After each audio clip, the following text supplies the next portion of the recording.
No, this is theater. I mean, it's obvious. How old are you? 35. And you wear a bow tie. Yeah, I do. I do. So this is... No, I know. So You're right. No, let me just go. No, come on. And listen, I'm not suggesting that you're not a smart guy, because those are not easy to tie. But the thing is that you're doing theater. And he still is.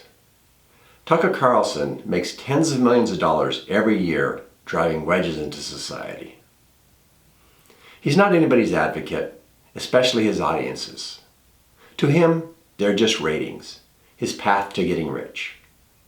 His entire act is convincing his audience that there are people out there, usually liberals, who despise them and want power over them. That, of course, is entirely a lie. If you watch Tucker Carlson, he's lying to you. He's lying to you to get rich. He doesn't have your back. I'm guessing he'd just as easily stab you in it if there's a buck in it for him. We liberals are not your enemy. I understand you've been told that for decades now, starting with Rush Limbaugh, that we hold you in some kind of disdain, that we're coming for your God and your guns and your freedoms and your rights. We're not. That's all just a lie you've been told by people looking to make a buck off of you. Your anger is directed at the wrong people. We liberals get up every morning, just like you do, and go to work to pay our mortgages or rents, put shoes on our kids' feet, keep the car running, and when possible, spend time with family and friends. We, for the most part, want the same lives you do. People like Tucker Carlson don't want you to understand that, though.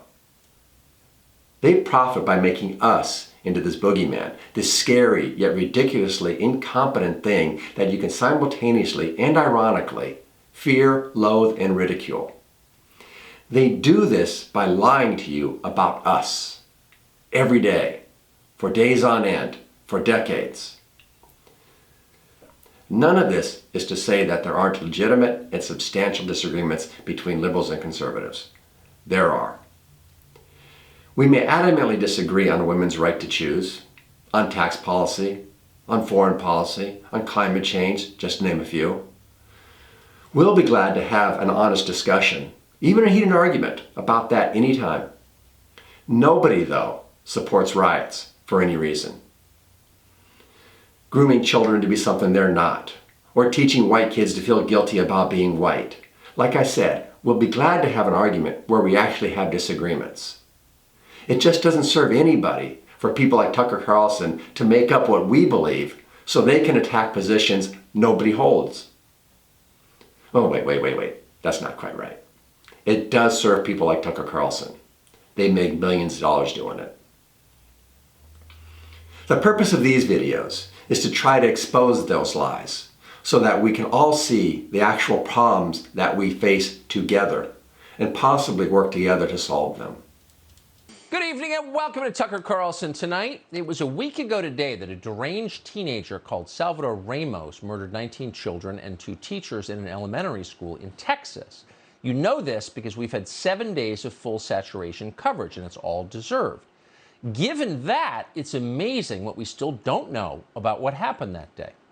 Let's start, just because it's the most obvious, with how the shooter could possibly have afforded the firearms he used. Analyzing Tucker Carlson's segments is a bit problematic because at their core, they don't make sense. They're not supposed to. He's not actually making an argument, at least not in the way most people make arguments. He's just creating a mood. He's stoking paranoia. If you don't understand that, nothing Carlson says will make any sense. Why he let off with this will make no sense. We have to remember that nothing Tucker Carlson says is spontaneous. He's reading all of this off a teleprompter. Every word in the segment has gone through a team of writers. And this is what they settled on. Of all the things that we don't know about what happened on that day, this is what Tucker Carlson and his writers find amazing enough to lead off the segment. No reasonable person would wonder where he got the money to pay for the guns. Our only concern is that he was able to get them. That's because we are concerned with eliminating school shootings. Carlson, however, is building a narrative. a completely paranoid narrative, a narrative to rival QAnon. By the end of this video, why Tucker Carlson led off with this particular question will make perfect sense. Salvador Ramos was 18 years old. He worked part-time at the drive-thru at a local Wendy's. Yet police say he had at least $4,000 of brand new weapons, including 2 AR-15 rifles, 1,600 rounds of 5.56 ammunition, a ballistic vest, and 60 magazines. One of Ramos's rifles was a high-end model manufactured by a company called Daniel Defense. According to a receipt that Ramos posted in a private message, that gun cost $2,000, and he paid in full. Now, Ramos could have bought effectively the very same rifle at any gun store for a third of the cost. But apparently, to Ramos, price was no object. That's pretty weird. 3 words. That's pretty weird. It's not an accident. They have no informative value whatsoever, but that's not Tucker Carlson's goal. The purpose for using them is to put his audience in a particular frame of mind, to prime them, if you will, to make his audience start to think that something is not quite right. If police know where Ramos got the money to buy one of the most expensive AR-15s on the market, they're not telling us. As usual, the accusations, the innuendos, come early and often. This is how Tucker Carlson says things without actually saying things. This is the language of conspiracy theorists who want to deny that they're conspiracy theorists. If the police know, they're not telling us. With that simple statement, he's telling his audience that the police really do know something. Or possibly that somebody was going to look into it, but was told not to. The sick beauty of it is he doesn't have to provide a reason why they wouldn't tell us, because he never actually said they did know. He just said, if. He's just putting it out there that there's something that they might be keeping from you. He'll leave it to his audience to fill in the rest. The only thing that his audience needs to know is it's amazing that we still don't know this. Nor, for that matter, have they explained why they lied about the most basic facts of the shooting. In the paranoid narrative that he's building, the only reason they could possibly have for not providing us with the correct information on the day of the shooting is that they were lying. We need not consider any other options. They were intentionally misleading us, which of course implies motivation. Again, he leaves it to his audience to fill in the motivation, and his audience knows exactly what he's saying. For the first 24 hours, they told us that a school resource officer fired at the gunman. He, quote, engaged Ramos. But they must have known at the time they said it that that was not true. Of course, Tucker Carlson will never tell his audience why they must have known, just that they must have. His purpose is not to clarify, but to create and to feed the paranoia of his audience.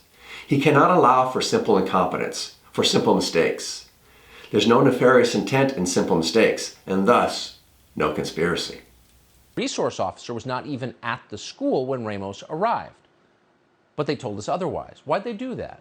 As with any conspiracy theory, you need the whys. Why did they put out so much incorrect information? Why did they get so many facts wrong? Carlson doesn't want his audience to consider the possibility that they were just honest, though incredibly incompetent mistakes. He wants them speculating as to why they lied about so many things. And by the way, how long was Ramos outside the school firing his gun at people at a nearby funeral home before he went inside and killed children? That seems like a fairly simple question, and certainly an important question. Last week, authorities told us that Ramos was outside the school for 10 to 12 minutes. Here's the claim. We got a crash and a man with a gun. And then you have responding officers. That's what it is. If it's 12 minutes, from 11:30 to 11:40, that's the information we have. 12 minutes from 11:30 to 11:40. That's the information we have, quote. But that information is clearly wrong, because 11:30 to 11:40 is not 10 minutes. But 11:30 to 11:40 is 10 minutes. Why would Tucker Carlson lie to us? Oh, he just made a mistake, didn't he? The timeline matters. So what's the real timeline?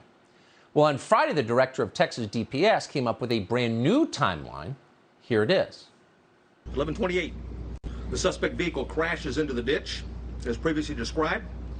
The teacher runs to the room 132 to retrieve a phone, and that same teacher walks back to the exit door, and door remains propped open. At 11:33, the suspect begins shooting into room 111 or 112. It's not possible to determine from the video angle that we have at this point in time. So actually, and that was the director of public safety in Texas, it was only 5 minutes that Ramos was outside shooting at people. Okay. But here's the key takeaway from that statement. Here's what they want you to believe. Here's what they want you to believe. They want you to believe a particular narrative, that they are somehow motivated, that they have an interest in you believing a story that is not completely accurate. They don't want you to know the truth. In Carlson's paranoid narrative, we shouldn't even consider the possibility that they just want us to understand what happened that day, that they're doing their best to get us the information as quickly as they can. In Carlson's narrative, they're not updating it when they get more information. The irony here is that the only one who wants anybody to believe any particular narrative that is radically at odds with reality is Tucker Carlson. The back door to the school was open because a teacher at the school left it open after going outside to retrieve a phone. So it's the teacher's fault that Ramos was able to get inside. That's what they said on Friday. But this too appears to be untrue. The Houston Chronicle is reporting tonight that surveillance footage of the school shows that the teacher slammed the door after running back inside. And of course that would make sense, since by this point Ramos was firing his rifle. And that same teacher was using the phone in question to make a panicked call to 911. No one disputes that. So why did the authorities tell us otherwise? Yes, they knew the teacher went out back. They knew the teacher propped the door open. They were told the door locked automatically. They knew the teacher came back in through that door, and they knew the shooter came in through that door. They made the assumption, erroneously, that the teacher must have left the door propped open. They later saw in the video that the teacher slammed the door shut. Given the new information, they then concluded it just must not have locked. None of their assumptions were unreasonable, though. But none of that paints a good conspiracy. And for that matter, why did they initially deny that the on-scene police commander ordered cops to stand down and remain outside as children were being shot to death inside the school? Again, because that's what they believed to be true at the time. On Thursday, a spokesman for Texas DPS called that account a rumor, quote. But there was videotape to show that it was true. It actually happened. So the next day, forced by the videotape, Texas DPS admitted the rumors were true. Watch. On Thursday it was a rumor. By Friday it wasn't. Again, Carlson is just pushing conspiracy. What efforts were the officers making to try and break through either that door or another door, get inside that classroom? None at that time. Why? Why? The on-scene commander at the time believed that it had transitioned from an active shooter to a barricaded subject. Sir, you have people who are alive, children who are calling 911 saying, please send the police. They are alive. In that classroom, there are lives that are at risk. That Hey, is not- we're well aware of that. Obviously, based upon the information we have, there were children in that classroom that were at risk, and it was, in fact, still an active shooter situation and not a barricaded subject. But that's not really an explanation, of course. But it is an explanation. They believe that it switched from an active shooter situation to a barricaded subject.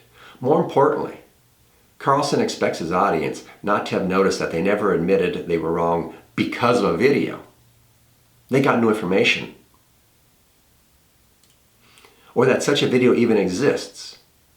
He, as usual, just asserted it. Finally, Carlson never provided any evidence that anybody stood by while children were being killed. That may be true, but Carlson never gave any evidence of it. And it is certainly not what the clip he played showed. Because no one disputes that everyone on the scene, including police, knew that Ramos had weapons, was firing them at people to kill people, and was inside the school with children. No one disputes that. So why did heavily armed police units decide not to stop Salvador Ramos from executing children? No, What everybody knew is that he had weapons and that he had been firing at them to kill people. Again, Carlson completely fails to make the argument that officers stood by while they heard gunshots, that are almost executed a single child while officers did nothing. Now, I don't know if that's true, and I have absolutely no interest in defending the officers. I have no idea. The one thing we do know for sure is Carlson never played a video in which you can hear gunshots while police stood around did nothing. I would guess that if such a video existed, Carlson would certainly be showing it to his audience. He's just creating a paranoid narrative. That's all he's doing. Now, it's not finger pointing to ask that question. These are very complicated circumstances. People are under immense pressure. People make mistakes. And when they do, Carlson will be sure to call them liars. But we are making long-term policy decisions based on the specifics of what happened last week in Uvalde. No, we are not. This is where Carlson just starts saying random stuff, throwing crap at the wall to see what sticks. Let's not forget, though, that all this is intentional. The more confusion, the more paranoia, the better the conspiracy, the better the ratings. Politicians across this country are calling for militarizing America's elementary schools. And yet they can't answer why the military force effectively outside this elementary school refused to stop the killing. Now he cranks up the lies and distortions a little more. Nobody is calling for militarizing anything. Police officers are not a military force. Armed guards are not a military force. Every reasonable person knows that. Carlson knows that. Yet he chose to have that specific word on his teleprompter for a reason. Once again, he's not trying to inform. He's trying to scare. He's planting an image, a notion, a feeling of troops at every school. The government with guns everywhere. An occupied America. In the paranoid narrative that Carlson is trying to create, they know that militarizing schools is not going to keep children safe. So what's the real reason these politicians want soldiers in your neighborhood? He wants his audience to think about it, but not too hard though, or they realize how stupid that sounds. So this massacre could have been prevented at some point. It was not prevented. Why was that? Again, Carlson has presented absolutely nothing to suggest that this could have been prevented. He's just creating the narrative that there's a reason they didn't prevent it. No one in power seems anxious to hold themselves accountable for what happened in Uvalde. And this is what ultimately makes Tucker Carlson Tucker Carlson. Hold themselves accountable how, Tucker? This is what Tucker Carlson does every night. Just bitches about how nobody can do anything right, even Republicans sometimes. According to Tucker, somebody should have been able to stop the shooting, but he offered zero suggestions as to how. He doesn't even try. More importantly, he doesn't want to. He needs his audience to simultaneously and contradictorily believe that they are incompetent and still devising a master plan to get you. He's not interested in making anything better. He's in the business of making people angry. The bigger and more disgusting the lie, the more anger, the more fear, the better the ratings. And amazingly, and this is so perverse it's hard to believe it's true, but it is, some seem determined to make future school shootings more likely. That right there is Carlson's tell. Whenever he says something like, "This is so perverse it's hard to believe it's true," you know what he's about to say isn't. Moreover, the lie he's about to manufacture will indeed be perverse. And that's what we're about to get. 45 seconds of the most vile shit that shows up on television. In California, the state assembly just voted to end the requirement, the long-standing requirement that was put in place after school shootings, that schools alert law enforcement when students, quote, attack, assault, or physically threaten school officials. That's no longer in place. And according to the Democratic Party, that's a win for equity. We know this because the sponsor of the bill, a California state senator called Stephen Bradford, said so. Here's what he told the Daily Caller, quote, "Black students, Latinx students, students of color, and students with disabilities are disproportionately referred to law enforcement, cited, and arrested," end quote. So too many Latinx students in wheelchairs apparently are being blamed for school shootings, so there's no more violence reporting in California schools at all. Everything he just said there is a lie. Everything. The law was not originally implemented to prevent school shootings. There is nothing in the law that says schools cannot report violent students to the police. They can. The law is just leaving it to the discretion of teachers and the school administration to determine whether the police should get involved. Neither the previous law nor the new law was written to address the problem of school shootings. Nothing whatsoever will change with the way California schools treat students they think are a threat to themselves or others. You may have noticed that my shirt changed. Yeah, that's because I had to retake this particular commentary because my first attempt missed something important. When I first watched this, I thought Tucker Carlson was just lying about liberals to make his audience believe that we are so blinded by wokeness that we prioritize the delicate feelings of minorities over the lives of children. You know, that we're endangering children because too many Latinx students in wheelchairs are being blamed for school shootings. Yeah. I thought it was just a standard Tucker Carlson lie. Quote the reason given by lawmakers for the change, namely that black students, Latinx students, students of color, and students with disabilities are disproportionately referred to law enforcement and cited and arrested, and then completely lie about that being in reference to school shootings.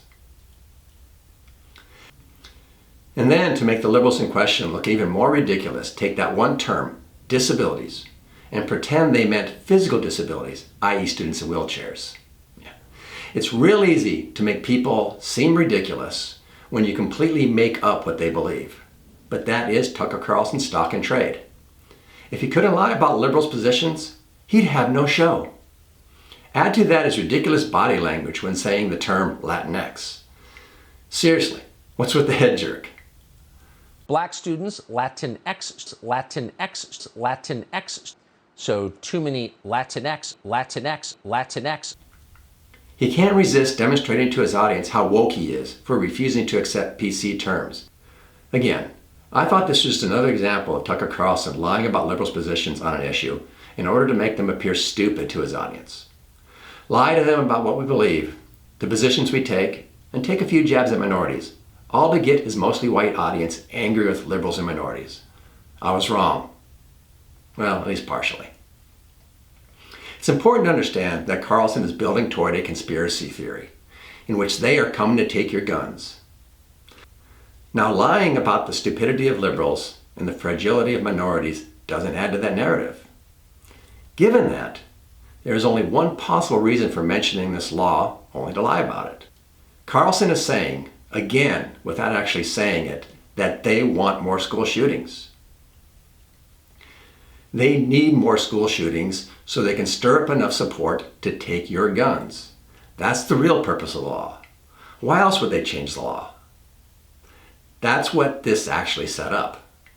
And amazingly, and this is so perverse it's hard to believe it's true, but it is, some seem determined to make future school shootings more likely. Yes, why would they do something so perverse unless the actual goal was to increase school shootings, not the ruse about increasing equity? He knows he's contradicting himself by putting forth two different motivations for changing the law. He knows his audience, however, is perfectly capable of hating liberals and minorities if he just lies about them enough, and believing that we are scheming to take their guns. The contradiction is the goal. The confusion of his audience is the goal. Make them angry at everybody. Everybody is an idiot. But simultaneously, power-hungry madmen. It's all about creating a sense of fear and disgust of other. So how does that help prevent the next school shooting? Well, of course it doesn't. Set up a straw man and knock it down, all while getting paid millions of dollars a year. Good work if you can get it, and if you have no conscience. But it's starting to seem like helping prevent school shootings is not really the point of this exercise. Here we go. Amassing more power is the point. Let the paranoia flow. And we know this from what's happening north of us. Wait, what? North of us? Canada's Botox dictator. What a dick. For those of you who don't subject yourself to right-wing media on a daily basis like I do, you may be seeing the banner that says, Tyrant Trudeau, and hearing Carlson saying Botox dictator and be thinking, what the Yeah. Well, you're probably not aware that Canada is a dictatorship now. Yeah, it's a dictatorship. You might be wondering, when that happened? Well, some of you may not be aware that a few months ago there was a little trucker protest in Canada. Some truckers in Canada parked their trucks in Ottawa and demanded that Trudeau lift the vaccine mandates that the U.S. put in place in order to enter the United States. Ignore the fact that the Canadian government can't force the U.S. government to do anything, and it was a U.S. policy that they were protesting. That doesn't matter. Carlson and pretty much all of Fox News covered it as if it were Tiananmen Square all over again. Fox News portrayed it as if this trucker strike had massive public support in Canada, which it didn't, and that the truckers were just freedom fighters. Eventually, the police told them all to go home, and that was portrayed by Fox News as a dictatorial crackdown on human rights. Ever since then, Fox News has been portraying Canada as a dictatorship. So none of the next few minutes or so of Tucker's anti-Trudeau rant will make any sense if you don't understand that. Carlson's audience understands that, though. They've been well primed to see Trudeau as a dictator. Justin Trudeau wasted no time in using the tragedy in the U.S. to his own political advantage in Canada. So now Carlson's a mind reader and an expert in Canadian politics. Now, Uvalde is more than 2,000 miles from Ottawa. And in a completely different country. To all reasonable people, that would be sufficient to assume that what happened in the one place has little to nothing to do with what happened in the other. But Tucker's not trying to create reasonable people. No, Tucker's audience has been primed for years now to know that the one world government is right around the corner. But because of what Salvador Ramos was allowed to do... Did you catch that? What Salvador Ramos was allowed to do in Texas? Allowed? This is where he was going all along with his questioning of the Texas authorities. We shouldn't ask how Republicans in Texas colluded with the very liberal Prime Minister in Canada, but we know why. They all just want power. It's not even about Democrats versus Republicans anymore. It's about us versus them. With the multimillionaire Tucker Carlson pretending to be just one of the common folks. Just one of the guys in the battle against the evil they. Texas Canadians are no longer allowed to protect themselves. Let the flood of lies about liberals in Canada now begin.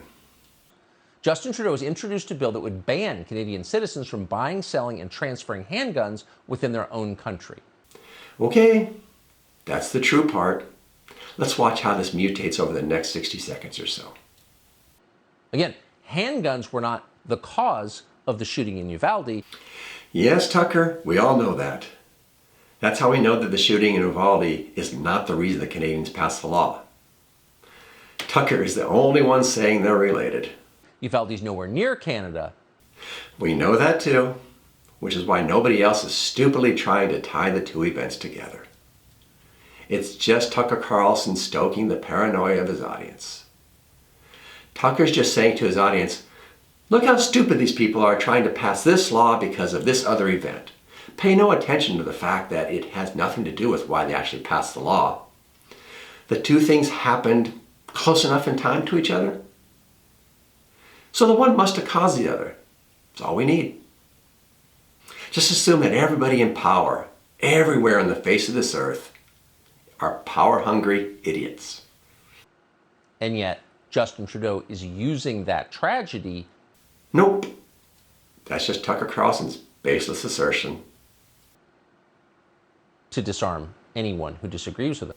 And there's the paranoia in full force. To disarm anyone who disagrees with him. We need to remember that the law isn't disarming anybody. He actually said what the law would do just 5 seconds ago. And it also said nothing about disarming only people who disagree with Trudeau. He's counting on his audience to have completely forgotten that, though. By the way, that law would empower courts to confiscate guns from people even if they've not committed a crime. How odd. Tucker has neglected to quote that part of the law. Perhaps he's just making up that part. You know, lying. Watch Justin Trudeau announce this power grab, and as you do watch, pay special attention to the masked toadies behind him nodding in unison. Again, for those of you wondering why Tucker Carlson is calling members of Canadian Parliament masked toadies, everybody at Fox News still believes that masks did nothing to reduce the transmission of the COVID virus. And they think everybody who wore masks are just sheep not following the science. And they're toadies because, as I mentioned earlier, Trudeau's a dictator. And dictators have toadies. They don't have the support of the duly elected members of Parliament from their party. Nope, toadies. So Carlson wants his audience to dismiss whatever they're going to hear before they even say it, because they're wearing masks and therefore must be stupid and corrupt. They can't possibly be representing the people of Canada. In short, it's just Tucker Carlson being a dick again. And the comment really has nothing to do with the actual conspiracy he's really trying to peddle. It was just a jab at Canada. We're introducing legislation to implement a national freeze on handgun ownership. What this means is that it will no longer be possible to buy, sell, transfer, or import handguns anywhere in Canada. In other words, we're capping the market for handguns. The fascinating thing about all this is Tucker is hoping his audience will have been focused on the masks and not actually have heard a single thing that Trudeau actually said. So they won't have heard that Trudeau said nothing about a ban. He said nothing about taking any of his guns. It's a freeze. That's why Tucker doesn't have to wonder if anybody in his audience will wonder why the graphic above his left shoulder screams, "Ban them," when all Trudeau talked about was a freeze. What's actually happening here is that people like Justin Trudeau know that their rule is illegitimate. They know perfectly well how resented they are, and they spend an awful lot of time thinking about civil unrest. Full-blown paranoia. Nobody with even a foot in reality believes that the current Canadian government is illegitimate or that the government spends any time worrying about an insurrection. It's Canada, for fuck's sake. Nobody is storming the castle. Again, Tucker is counting on his audience not to have any clue about what's going on in Canada. He's hoping that all they know is what he told them during the trucker stupidity.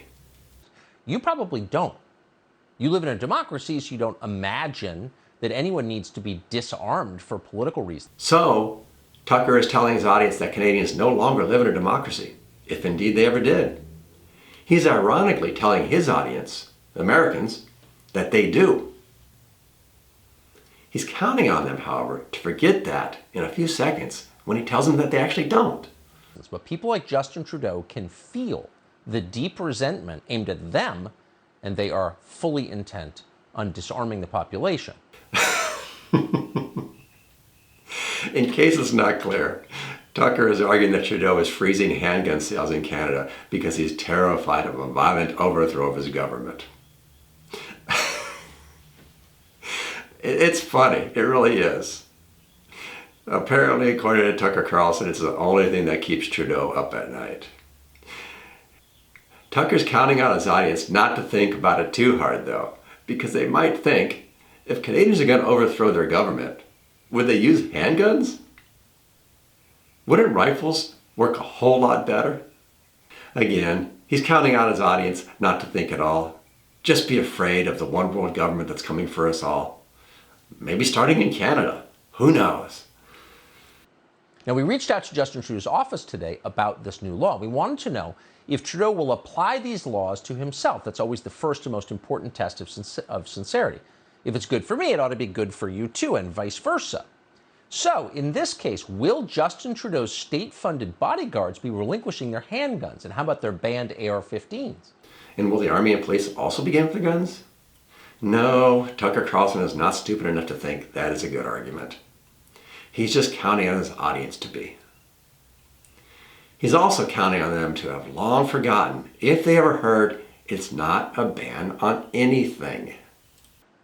But of course, we're not allowed to know the answers to that question because he's in power and we're not. Quote, "We do not comment on matters related to the Prime Minister's security," his office responded, meaning, of course not. Justin Trudeau isn't that stupid. He's going to continue to protect his own family. You're just not going to be allowed to protect yours in Canada. Again, Tucker's counting on his audience not to know shit about Canada. Now, here in the United States, as always, Democrats are watching very carefully what Trudeau is up to as they plan our future here. Well, at least he comes back to the United States to continue his lies. Anybody who knows anything about American politics knows that Democrats aren't looking to the Liberal Party in Canada for their direction. Carlson is counting on his audience not only not to know that, but not to know what form of government Canada even has, or if they even have a government. And already the rhetoric of the Democratic Party has changed. For years, Democrats, Joe Biden, his supporters, the media have talked about banning AR-15s, the so-called weapons of war, which are not in fact used by any military. But weapons of war have been their focus. Watch. Yeah, we'll skip the parade of Democrats talking about weapons of war. They did. They have talking points too. They wouldn't know what end the bullet comes out of. Such a manly man. If they know nothing about this topic, they don't even know the basic crime stats. In the United States, rifles kill fewer people every year than fists or knives do. There's no effort afoot to ban knives or fists. But weapons of war have long been their focus, meaning AR-15s, the single most popular self-defense rifle in the United States. Self-defense is the point. Tucker is again counting on his audience not to have noticed that he switched back to rifles. And in light of this, his assertion that Democrats look to Canada for direction, which was freezing handgun sales, makes no sense. The argument literally makes no sense. On Sunday, Congressman Adam Kinzinger has decided, and says it out loud, that in order for him to feel safe, we're going to need to confiscate your rifle because he feels unsafe. Why? And here again, Carlson shows his disdain for his audience by assuming they won't notice that Kinzinger will not say anything about his concern for his own personal safety. Side note here. You may have noticed several times already that Tucker Carlson has said a video is going to say something. He'll play the video and it won't have said that thing. This is where conservative talking heads, not just Tucker Carlson, have taken their game to a whole new level. They do this all the time. They'll say a clip is going to say something. They'll show the clip. The clip doesn't say what they just said it was going to say. Yet they'll continue talking about it as if it said the thing they said it would say, rather than the thing it actually said. And their audiences eat it up. It's bizarre. We could call it gaslighting if the audience didn't love it so much. Congressman, you do still oppose a ban on the kind of assault weapons that were used in the shooting. Can you explain why private citizens need weapons of war? Look, I have opposed a ban, fairly recently. I think I'm open to a ban now. Yep, nothing about his personal safety. Exactly contradictory to what Tucker Carlson said it was going to say. Can you explain, Congressman, why private citizens need weapons of war? Now, CNN anchors need to be surrounded by bodyguards with weapons of war. And he never misses an opportunity to just be a dick. Because they're important. But you and your family? No, you don't need weapons of war. Again, Carlson is counting on his audience not to have realized that he just conflated weapons of war, what Democrats called AR-15 style rifles, with all guns. Tucker and his writers are not stupid. They did this on purpose. There's a reason he talked about the handgun freeze in Canada first. There's a reason he's been throwing out so many blatant lies. He's counting on his audience not to be able to see through the cloud of confusion he created. That they will never stop to think, wait, the bodyguards are walking around with AR-15 style weapons? No, of course they're not. And nobody's talking about banning handguns in the States. That was the purpose of bringing up the handgun freeze in Canada and then talking about it as if it were a ban. Hopefully his audience would forget that the freeze was in Canada, not a ban, but a freeze, and think that the US is now considering a ban on handguns. They're not. And confusion, of course, is the point. To stoke paranoia and fear that they are coming to get you. So for years, it's been about the AR-15. But things are changing. Joe Biden is now calling for a ban on the ubiquitous 9mm round. Watch this.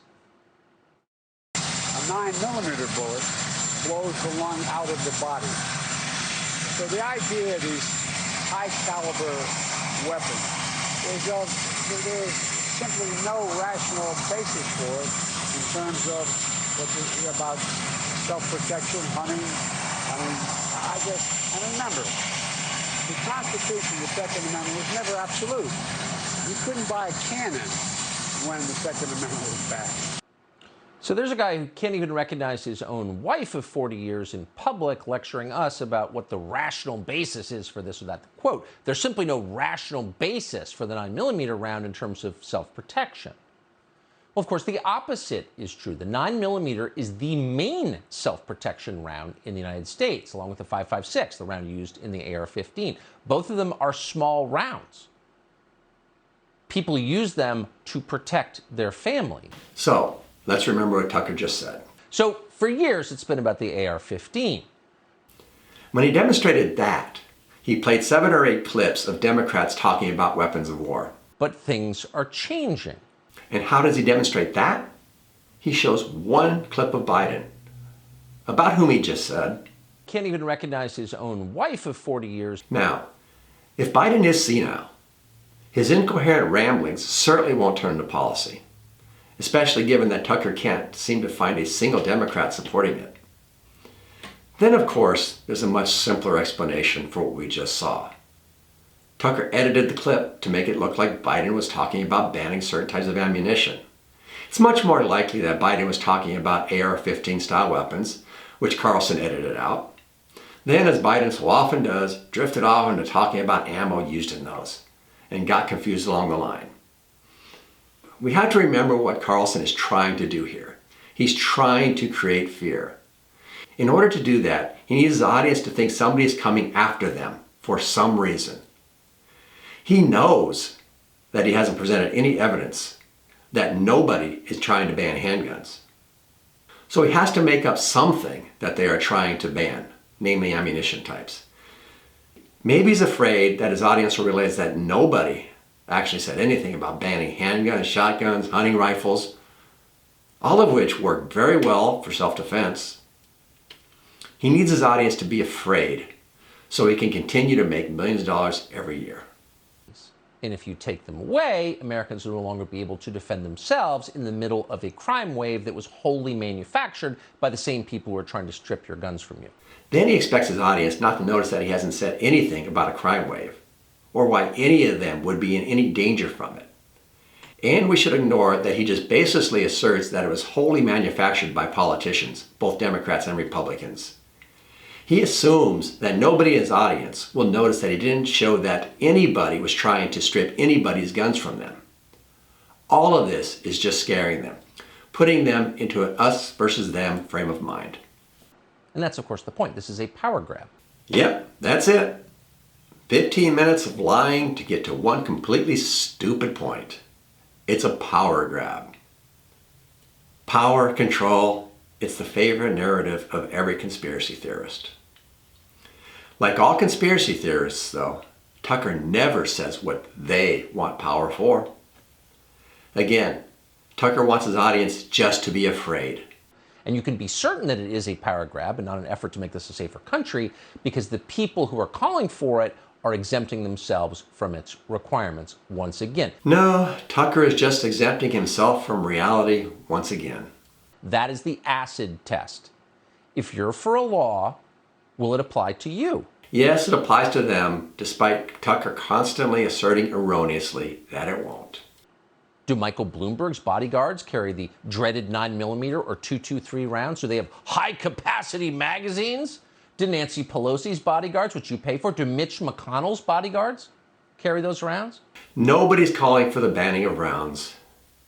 That was just the lie Tucker Carlson needs his audience to believe, since he can't seem to find any evidence that they're coming for their guns.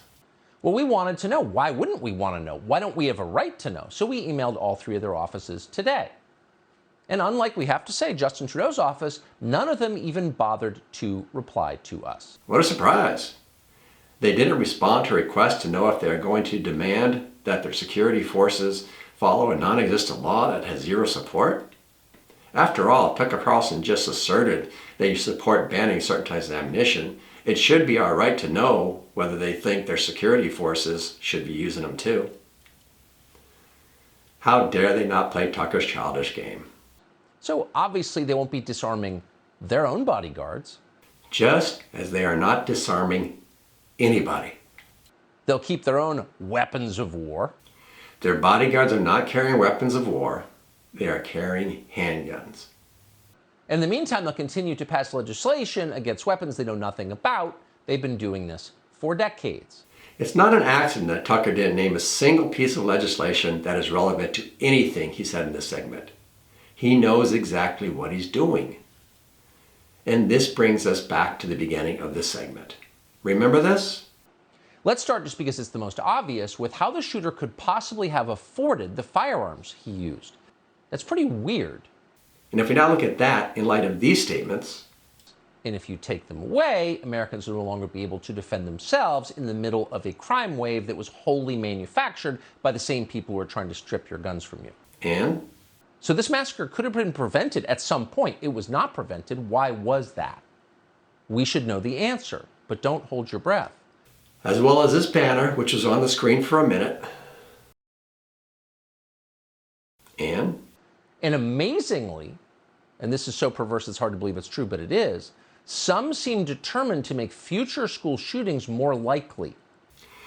And again, this banner.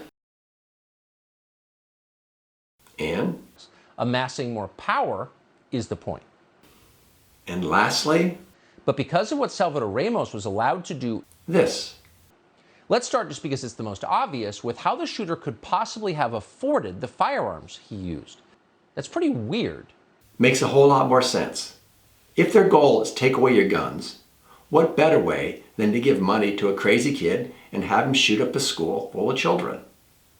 I'm surprised Carlson didn't find it amazing that they haven't done an autopsy on the kid to find out whether he was under mind control drugs, or whether his grandmother had any large deposits into her bank account yet.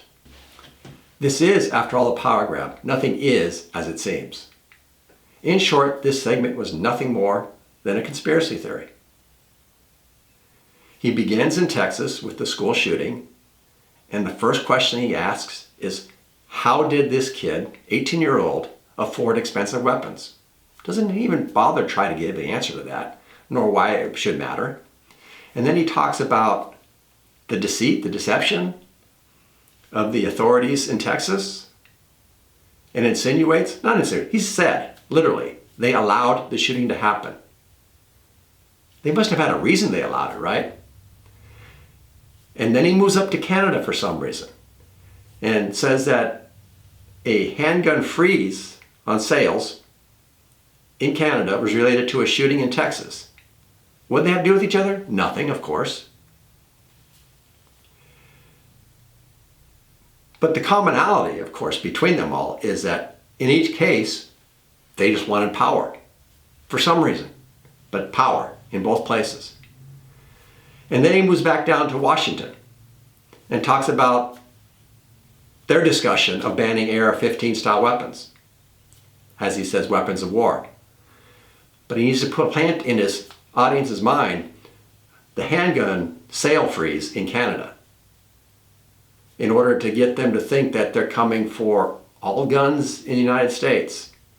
And they're not coming for all guns in the United States. And the reason they're coming for all guns in the United States is because apparently the people of Washington, like the people in Canada, and possibly even the authorities in Texas, are afraid that if the people got their guns, they would overthrow illegitimate governments. It's all conspiracy.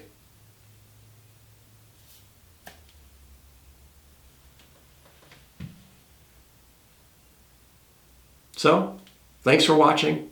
Be the first to like and subscribe.